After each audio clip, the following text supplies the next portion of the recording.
ऊंचा है भवन ऊंचा मंदिर। আসসালামু আলাইকুম। আবারও নতুন একটা ব্লগ নিয়ে চলে আসলাম। আশা করি সবাই ভালো আছেন, আমরাও বেশ ভালো আছি। আজকে সকাল সকাল বেশ বৃষ্টি হচ্ছিল আর আমি টপ করে একটা বুদ্ধি করে ছাদে চলে আসলাম। বুদ্ধিটা ছিল পানি ছাড়া, মোটরে ছেড়েছিলাম পানি ভরার জন্য। তো এই তো সেই উসিলায় ছাদেও আসলাম আর হালকা বৃষ্টি পড়ছিল, তো যতটুকুই গায়ে লাগছিল বেশ ভাল লাগছিল, কারণ অনেক দিন পর ছাদে উঠছি, বৃষ্টিতে ভিজতে আসছি, এর জন্য অনেক ভাল লাগতেছিল। আর গাছগুলো, পরিবেশগুলো মনে হচ্ছে নতুন এক সাজে সেজেছে, ভাল লাগছিল, চারদিক সবুজ সতেজ। তো এই তো রান্নাঘরে চলে গেলাম, এরপরে রান্না করছিলাম। এখানে গুঁড়া মাছ ছিল, ছোট মাছ দিয়ে বেগুন দিয়ে চচ্চড়ি, আর এখানে তো কিছু টমেটো দিয়া দিলাম, চচ্চড়ি করমু।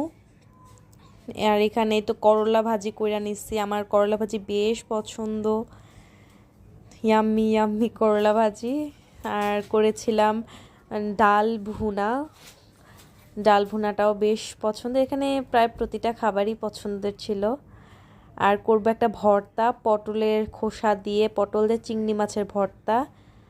আর যেহেতু বৃষ্টি ছিল এর জন্য পিঠা বানাচ্ছি।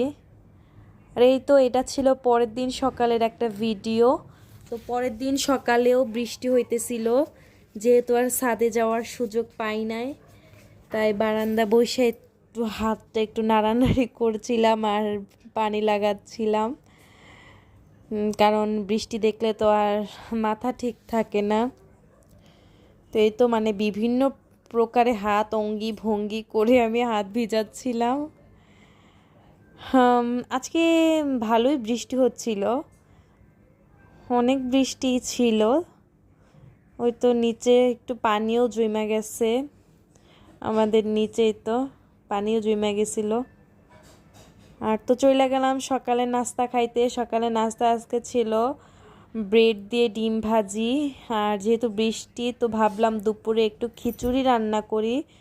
খিচুড়ির সাথে ছিল মাংস ভুনা, তো ওইটা আর ভিডিও করা হয় নাই।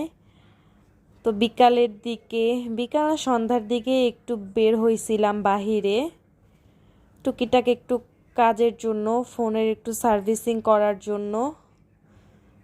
তো সন্ধ্যা হয়ে গেছিল, তো বাসায় এসে একটা ছোটোখাটো ফার্স্ট জীবনের প্রথম একটা কেক বানাইলাম। তো এই পর্যন্ত, আল্লাহ হাফেজ।